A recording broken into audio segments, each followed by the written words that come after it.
Master. You're home kind of late today. Oh, you are hanging out with your friends? I see. Huh? No, there's nothing wrong. It's just... never mind. Can I perhaps make you tea? Oh, Aren't you tired? You're not? Why? I thought you would be by my side forever. I would read you nice bedtime stories and you could fall asleep. But no, you had to get friends! Oh, I'm sorry. I got a bit loud right then. Come here and lie down. Come on.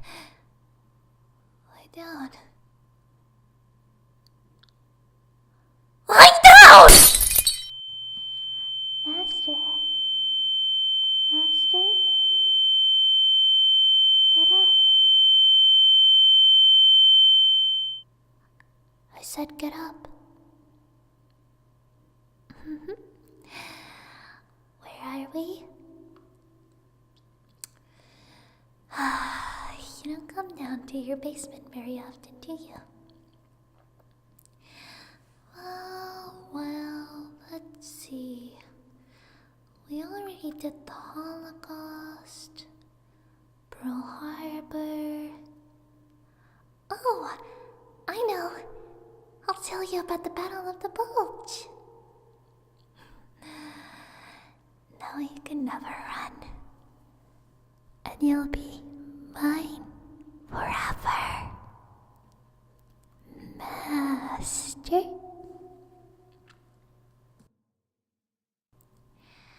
The Battle of the Bulge, also known as the Ardennes Counteroffensive, took place from the 16th of December 1944 to the 25th of January 1945, and was the last major German offensive campaign on the Western Front during World War II. It was launched through the densely forested Ardennes region of Wallonia in eastern Belgium, northeast France, and Luxembourg. Towards the end of the war in Europe, the offensive was intended to stop Allied use of the Belgian port of Antwerp and to split the Allied lines, allowing the Germans to encircle and destroy four Allied armies and force the Western Allies to negotiate a peace treaty in the Axis powers' favor. The Germans achieved a total surprise attack on the morning of 16 December 1944 due to a combination of Allied overconfidence, preoccupation with Allied offensive plans, and poor aerial reconnaissance. American forces bore the brunt of the attack and incurred their highest casualties of any operation during the war. The battle also severely depleted Germany's armored forces, and they were largely unable to replace them. German personnel and, later, Luftwaffe aircraft in the concluding stages of the engagement also sustained heavy losses. The Germans had attacked a weakly defended section of the Allied line, taking advantage of heavily overcast weather conditions that grounded the Allies' overwhelmingly superior air forces. Fierce resistance on the northern shoulder of the offensive around Elsenborn Bridge and in the south around Bastogne blocked German access to key roads to the northwest and west that they counted on for success. Columns of armor and infantry that were supposed to advance along parallel routes found themselves on the same roads. This and terrain that favored the defenders threw the German advance behind schedule and allowed the Allies to reinforce the thinly placed troops. The furthest west the offensive reached was the village of Foy-Notre-Dame, southeast of Dinant, being stopped by the British 21st Army Group on 24 December 1944. Improved weather conditions permitted air attacks on German forces and supply lines, which sealed the failure of the offensive. In the wake of defeat, many experienced German units were left severely depleted of men and equipment, and survivors retreated to the defenses of the Siegfried Line. The Germans' initial attack involved 410,000 men, just over 1,400 tanks, tank destroyers, and assault guns, 2,600 artillery pieces, 1,600 anti-tank guns, and over 1,000 combat aircrafts, as well as a large number of other armored fighting vehicles. These were reinforced a couple of weeks later, bringing the offensive's total strength to around 450,000 troops and 1,500 tanks and assault guns. Between 63,222 and 68,000 of these men were killed, missing, wounded in action, or captured. For the Americans, out of a peak of 610,000 troops, 89,000 became casualties, out of which some 19,000 were killed. The Bulge was the largest and bloodiest single battle fought by the United States in World War II, and the second deadliest battle in American history. After the breakout from Normandy at the end of July 1944, the Allied landing in southern France on 15 August 1944, the Allied advance towards Germany more quickly than anticipated. God damn it. The Allies were faced with several military logistics issues. Troops were fatigued by weeks of continuous combat. Supply lines were stretched extremely thin. Supplies were dangerously depleted. General Dwight D. Eisenhower, the Supreme Allied Commander on the Western Front, and his staff chose to hold the Ardennes region, which was occupied by the U.S. Army. The Allies chose to defend the Ardennes with as few troops as possible due to favorable terrain, a densely wooded highland with deep river valleys, and a rather thin road network, and limited Allied operational objectives in the area. They also had intelligence that the Wehrmacht was using the area across the German border as a rest and refit area for its troops. The speed of the Allied advance, coupled with an initial lack of deep water ports, presented the Allies with enormous supply problems. Over-the-beach supply operations during the Normandy landing areas and direct landing ships on the beaches were unable to meet operational needs. The only deep water port the Allies had captured was Cherbourg on the northern shore of the Cotentin Peninsula, and west of the original invasion beaches. But the Germans had thoroughly wrecked and mined the harbor before it could be taken. It took many months to rebuild its cargo handling capability. The Allies captured the port of Antwerp and tacked in the first days of September, but it was not operational until the 28th of November. The estuary of the Schelde River that controlled access to the port had to be cleared of both German troops and naval mines. These limitations led to differences between General Eisenhower and Field Marshal Bernard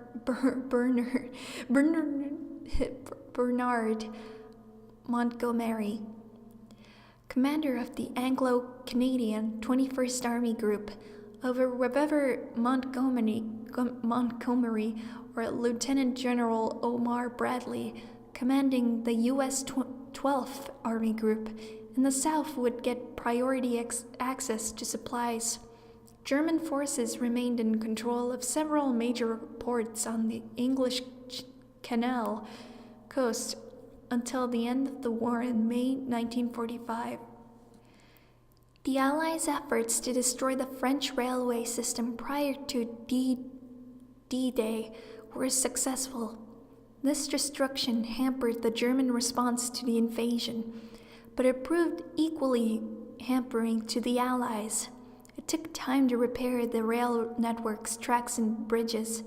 A trucking system nicknamed the Red Ball Express brought supplies to frontline troops, but used up 5 times as much fuel to reach the front line near Belgian border as it delivered. By early October, the Allies had suspended major offensives to improve their supply lines and supply availability at the front. Montgomery and Bradley both pressed for priority delivery of supplies to their respective armies so they could continue their individual lines of advance and maintain pressure on the Germans, while Eisenhower preferred a broad front strategy. He gave some priority to Montgomery's northern forces. This had the short-term goal of opening the urgently needed port of Antwerp and the long-term goal of capturing the Ruhr area, the highest industrial area of Germany. With the Allies stalled, German General Field Marshal Gerd von Rundstedt was able to reorganize the disrupted German armies into a coherent defensive force. Field Marshal Montgomery's Operation Market Garden achieved only some of its objectives, while its territorial gains left the Allied supply situation stretched further than before. In October, the 1st Canadian Army fought the Battle of the Scheldt, opening the port of Antwerp to shipping. As a result, by the end of October, the supply situation had eased somewhat. Despite a lull along the front after the Scheldt battles, the German situation remained dire. While operations discontinued in the autumn, notably the Lorraine campaign, the Battle of Aachen, and fighting the Hürtgen forest, the strategic situation in the West had changed little. The Allies were slowly pushing towards Germany, but no decisive breakthrough was achieved. The Western Allies already had 96 divisions at or near the front, with an estimated 10 more divisions en route from the United Kingdom. Additional Allied airborne units remained in England. The Germans could field a total of 55 understrength divisions. Adolf Hitler first officially outlined his surprise counteroffensive to his astonished generals on September 16, 1944. The assault's ambitious goal was to pierce the thinly held lines of the U.S. First Army between Monschau and Wasserbillig with Army Group B model. By the end of the first day, get the armor through the Ardennes by the end of the second day. Reach the Meuse between Liège and Dinant by the third day, and seize Antwerp and the western bank of Scheldt estuary by the fourth day. Hitler initially promised his generals a total of 18 infantry and 12 armored or mechanized divisions for planning purposes. The plan was to pull 13 infantry divisions, 2 parachute divisions, and 6 Panzer-type divisions from the Oberkommando der Wehrmacht, combined German military strategic reserve. On the Eastern Front, the Soviets' Operation Bagration during the summer had destroyed much of Germany's Army Group Center, Heeresgruppe Mitte. The extremely swift operation ended only when the advancing Soviet Red Army forces outran their supplies. By November, it was clear that Soviet forces were preparing for a winter offensive. Meanwhile, the Allied air offensive of early 1944 had effectively grounded the Luftwaffe, leaving the German army with little battlefield intelligence and no way to interdict Allied supplies. The converse was equally damaging. Daytime movement of German forces was rapidly noticed. An interdiction of supplies combined with the bombing of the Romanian oil fields starved Germany of oil and gasoline. This fuel shortage intensified after the Soviets overran those fields in the course of their August 1944 Jassy-Kishinev offensive. One of the few advantages held by the German forces in November 1944 was that they were no longer defending all of Western Europe. Their front lines in the west had been considerably shortened by the Allied offensive and were much closer to the German heartland. This drastically reduced their supply problems despite Allied control of the air. Additionally, their extensive telephone and telegraph network meant that radios were no longer necessary for communications, which lessened their effectiveness of the Allied ultra intercepts. Nevertheless, some 40 to 50 messages per day were decrypted by ultra. They recorded the quadrupling of German fighter forces, and a term used in an intercepted Luftwaffe message, Jägerraufmarsch, literally hunter deployment, implied preparation for an offensive operation. Ultra also picked up communiques regarding extensive rail and road movements in the region, as well as orders that movements should be made on time. Hitler felt that his mobile reserves allowed him to mount one major offensive, although he realized nothing significant could be accomplished in the Eastern Front. He still believed an offensive against the Western Allies, whom he considered military inferior to the Red Army, would have some chances of success. Hitler believed he could split the Allied forces and compel the Americans and British to settle for a separate peace, independent of the Soviet Union. Success in the West would give the Germans time to design and produce more advanced weapons, such as jet aircraft, new U-boat designs, and super heavy tanks, and permit the concentration of forces in the East. After the war ended, this assessment was generally viewed as unrealistic, given Allied air superiority throughout Europe and their ability to continually disrupt German offensive operations. Given the reduced manpower of their land forces at the time, the Germans believed the best way to seize the initiative would be to attack in the west against the smaller Allied forces rather than against the vast Soviet armies. Even the encirclement and destruction of multiple Soviet armies, as in 1941, would still have left the Soviets with a numerical superiority. Hitler's plan called for a classic blitzkrieg attack through the weakly defended Ardennes, mirroring the successful German offensive there during the Battle of France in 1940, aimed at splitting the armies along the US, British lines and capturing Antwerp. The plan banked on unfavorable weather, including heavy fog and low-lying clouds, which would minimize the Allied air advantage. Hitler originally set the offensive for late November before the anticipated start of the Russian winter offensive. The disputes between Montgomery and Bradley were well known. and Hitler hoped he could exploit his disunity. If the attack were to succeed in capturing Antwerp, 4 complete armies would be trapped without supplies behind German lines.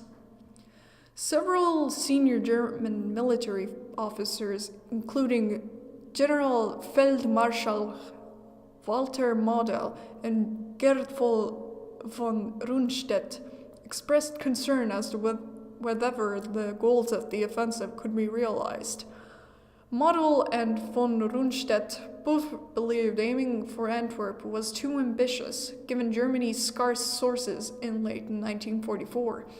At the same time, they felt that maintaining a purely defensive posture, as had been the case since Normandy, would only delay defeat, not avert it. They thus developed alternative, less ambitious plans that did not aim to cross the Meuse River in German and Dutch Maas, models being Unternehmen Herbstnebel, Operation Autumn Mist, and von Rundstedt's Fall Martin, Plan Martin. The 2 field marshals combined their plans to present a joint small solution to Hitler. When they offered their alternative plans, Hitler would not listen. Rundstedt later testified that while he recognized the merit of Hitler's operational plan, he saw from the very first that absolutely all conditions for the possible success of such an offensive were lacking. Model commander of Germany Army Group B, Heeresgruppe B, and von Rundstedt, overall commander of the German Army Command in the West, were put in charge of carrying out the operation. And the West supply problem began significantly to impede Allied operations, even though the opening of the port of Antwerp in late November improved the situation somewhat. The positions of the Allied armies stretched from southern France all the way north to the Netherlands. German planning for the counteroffensive rested on the premise that a successful strike against the thinly manned stretches of the line would halt Allied advances on the entire Western Front. The Wehrmacht code name for the offensive was Unternehmen Watt am Rhein, Operation Watch on the Rhine, after the German patriotic hymn, Die Wacht am Rhein, a name that deceptively implied the Germans would be adopting a defensive posture along the Western Front. The Germans also referred to it as Ardennes Offensive. Ardennes Offensive and Rundstedt Offensive, both names being generally used nowadays in modern Germany. The French and Belgian name for the operation is Bataille des Ardennes, Battle of the Ardennes. The battle was militarily defined by the Allies as the Ardennes counteroffensive, which included the German drive and the American effort to contain and later defeat it. The phrase Battle of the Bulge was coined by contemporary press to describe the way the Allied front line bulged inward and on wartime news maps.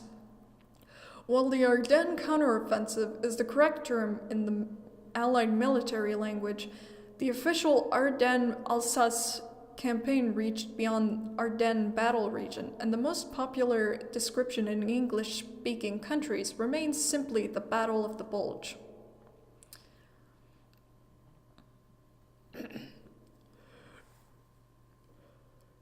The OKW decided by mid-September, at Hitler's insistence, that the offensive would be mounted in the Ardennes.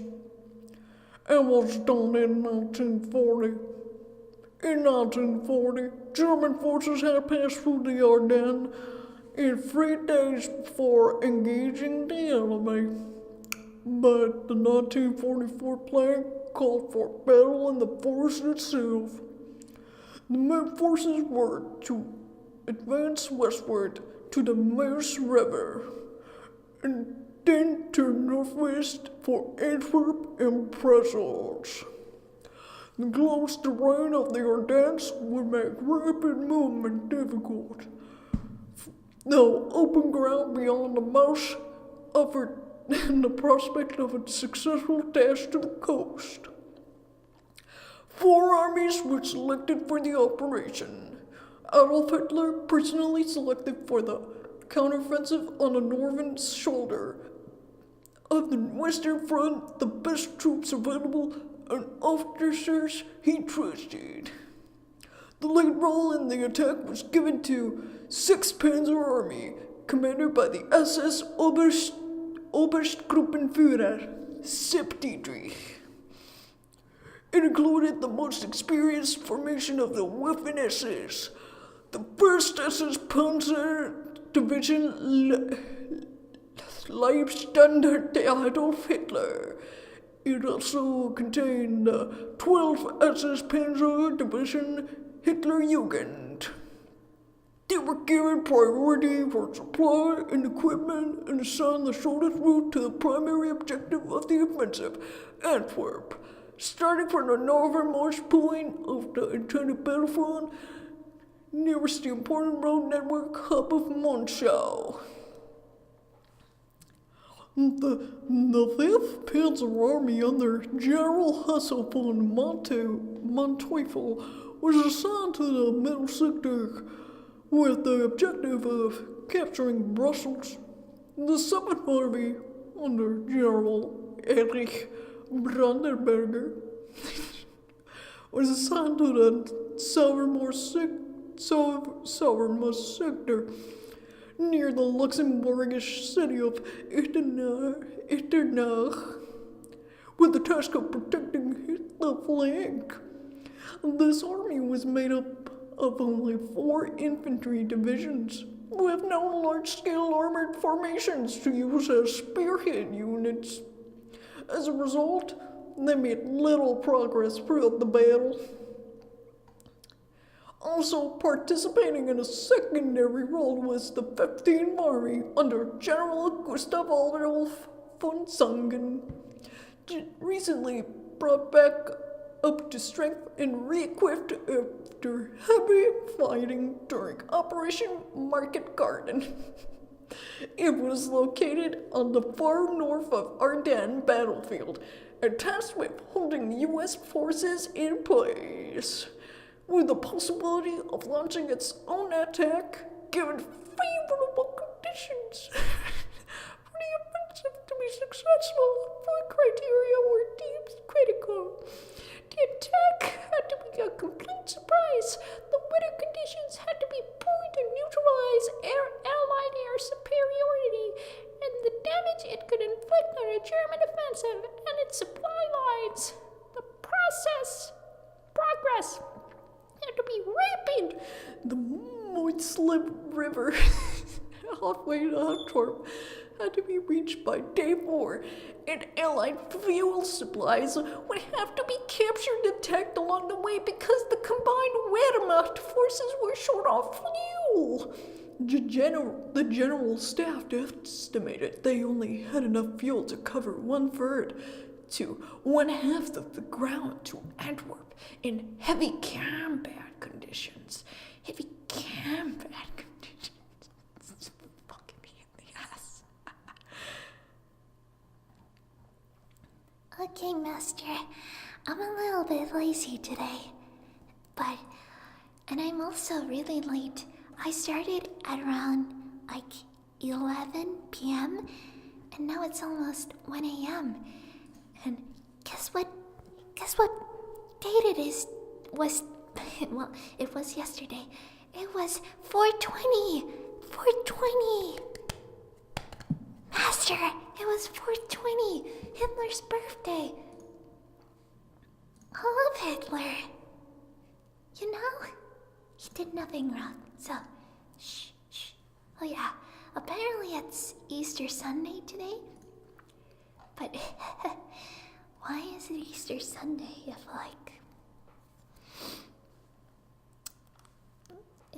it's the 21st? It should have been 420 because 420 is a funny meme. It's a funny meme.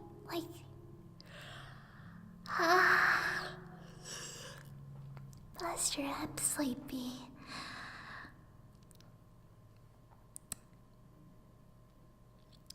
I don't know what to do with you. I think I'm gonna just leave you tied up here.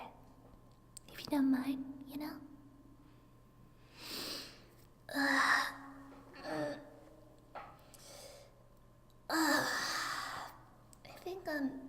I think I'm gonna go sleep upstairs. If you don't mind, yeah.